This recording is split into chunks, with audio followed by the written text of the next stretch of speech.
L'abbaye de Saint-Michel de Cuxa, aussi appelée Saint-Michel de Cuixa en catalan, est un monastère bénédictin situé au pied du Canigou, sur la commune de Caudalet, dans les Pyrénées-Orientales, en région Occitanie.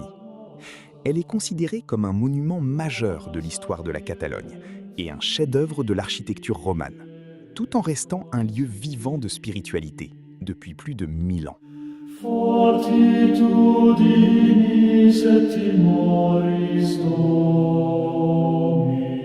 Le cloître de l'abbaye de Saint-Michel de Cuxa a été construit entre 1130 et 1140, sous l'abbatiat de Grégoire. À l'origine, il formait un quadrilatère irrégulier, adossé au bâtiment conventuel, avec 63 colonnes soutenant ses galeries et de nombreux chapiteaux finement sculptés, illustrant le renouveau artistique du XIIe siècle. Après la Révolution, le cloître fut en grande partie ruiné, mais il a été reconstitué au XXe siècle à partir des éléments dispersés, permettant aujourd'hui d'admirer la richesse de ses décors sculptés et son rôle central dans la vie monastique de Cuxa. La tribune Jubé fut démolie à la fin du XVIe siècle. Grâce à des recherches et à l'identification de nombreux fragments, il est aujourd'hui possible de reconstituer virtuellement la façade de la tribune Jubé, notamment à travers des projets de modélisation 3D et des restitutions partielles sur le site de l'abbaye.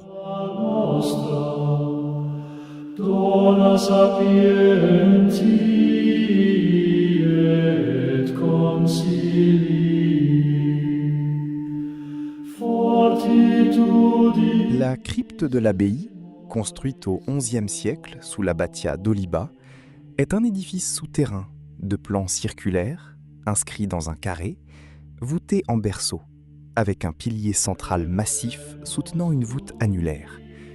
Elle est dédiée à la Vierge Marie, protégée symboliquement par deux espaces pour les archanges Gabriel et Raphaël, représentant l'Annonciation et la gloire virginale, ce qui confère à la crypte une forte dimension théologique et spirituelle.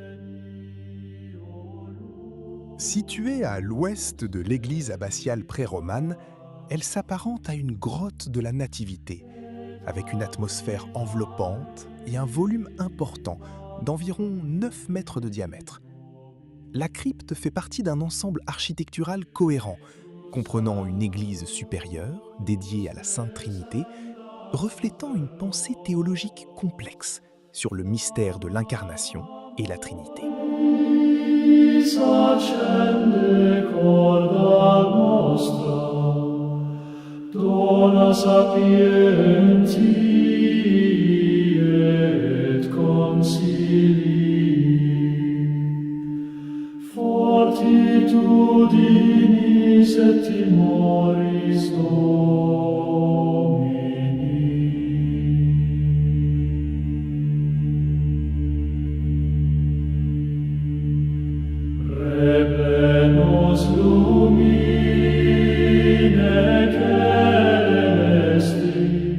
Avant la Révolution, sur un plan de 1779, le cloître est encore intact.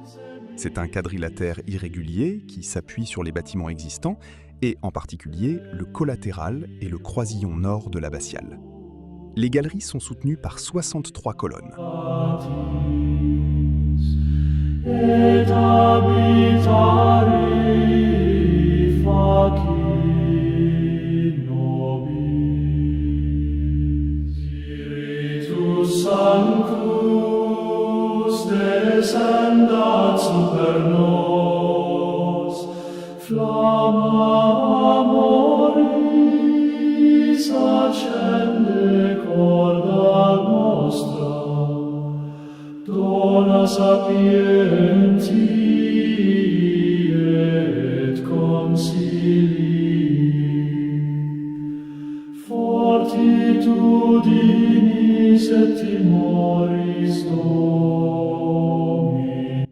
On pénètre dans l'église depuis le cloître.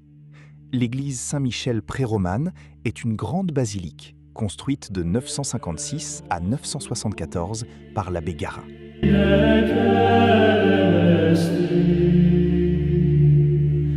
et dirige nos in semitis vitae. ambition est d'imiter les grandes églises de Rome, avec sa longue nef et son transept très important. Le chevet comprend une grande abside carrée et 2 absidioles rondes, ouvertes sur les bras du transept. Cette immense construction n'était pas voûtée à l'origine, mais couverte d'une charpente en bois. Sa principale caractéristique est d'avoir ses arcs outrepassés, c'est-à-dire d'une courbe dépassant le demi-cercle. Cette forme est surtout visible au niveau du transept, car les arcades de la nef ont été élargies au XVIe siècle lors de la modernisation de l'église. Les arcs outrepassés sont un héritage de l'Antiquité tardive, dont les techniques de construction perdurent tant bien que mal à l'époque wisigothique.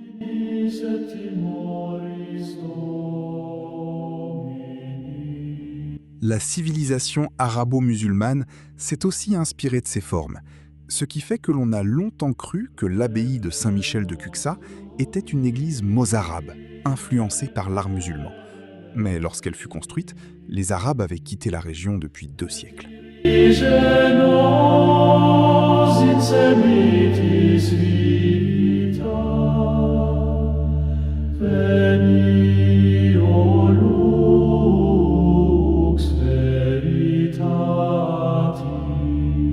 La grande église est construite avec d'énormes pierres de taille aux angles et aux piliers, souvent de réemploi, et pour les murs, des pierres brutes, irrégulières, non travaillées.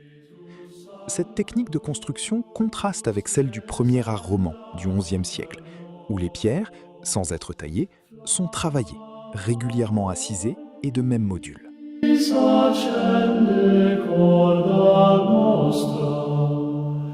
Dona sapienti et concili.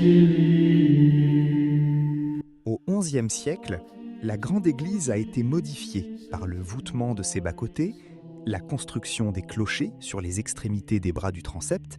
Celui du nord s'est effondré durant l'hiver 1838-1839, et la création d'une sorte de déambulatoire autour du chevet carré du Xe siècle, avec 3 nouvelles absidioles.